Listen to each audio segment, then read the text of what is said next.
Hello and welcome dear students to my channel ma'am की पढ़ाई. Students, today we will start the second lecture of the history.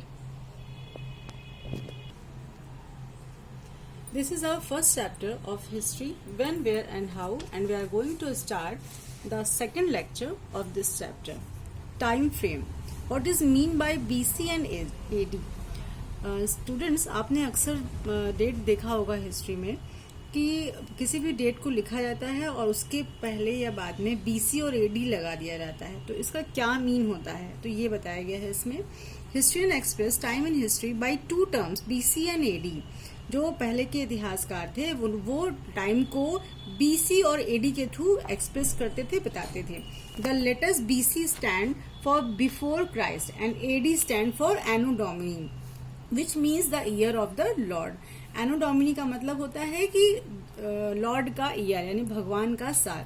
तो जो हिस्ट्रियंस थे उन्होंने इसको इस तरह से काउंट करना शुरू किया कि जिस ईयर में, जिस समय पर जो जीसस क्राइस्ट थे उनका जो बर्थ डेट थी, वो जब उनका जन्म जब हुआ था तो उसके पहले का जितना भी टाइम था उसको उन्होंने बीसी बोला, यानी कि बिफोर क्राइस्ट.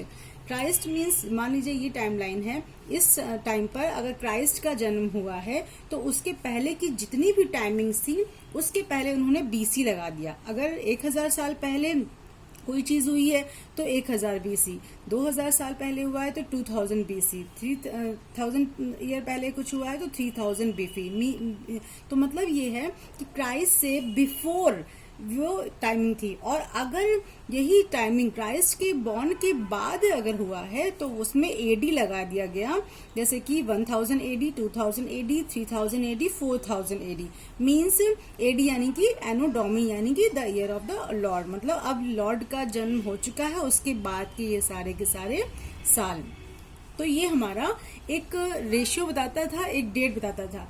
तो invasion took place 326 year before Christ and Guptas ruled some 320 to 450 years after Christ.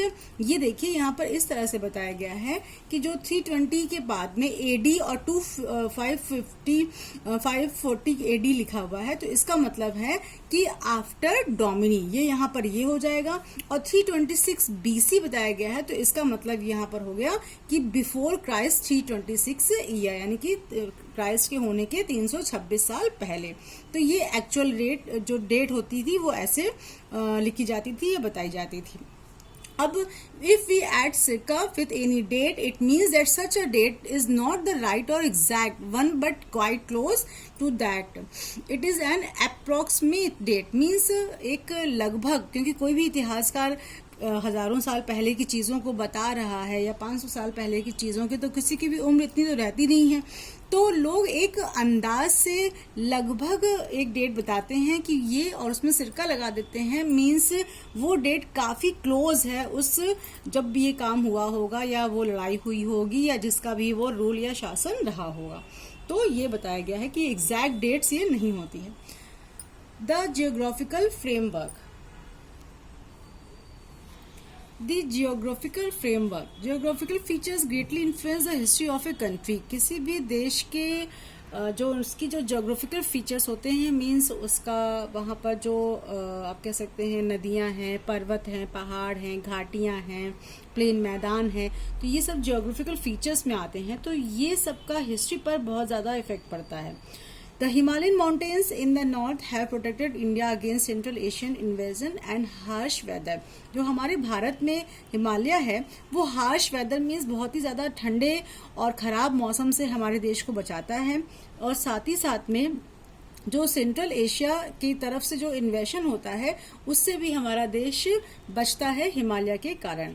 इसके अलावा यहाँ पर जो कुछ नदी घाटी भी थी जिनकी वजह से, नदियों के कारण भी क्या होता है कि जैसे plains of Ganga and Indus became the cradle of several kingdoms. अब जो गंगा और सिंधु नदी, इंडस मीन्स सिंधु नदी, इन सब नदियों की वजह से कई सारे जो किंगडम्स बनी, राजधानियां बनी पास्ट में, पहले के समय में। साथ में several favourable condition have the civilisation to flourish in the river valley. और बहुत सारी सिविलाइजेशन मतलब बहुत सारे लोग बसे सिर्फ इन रिवर वैलीज की वजह से।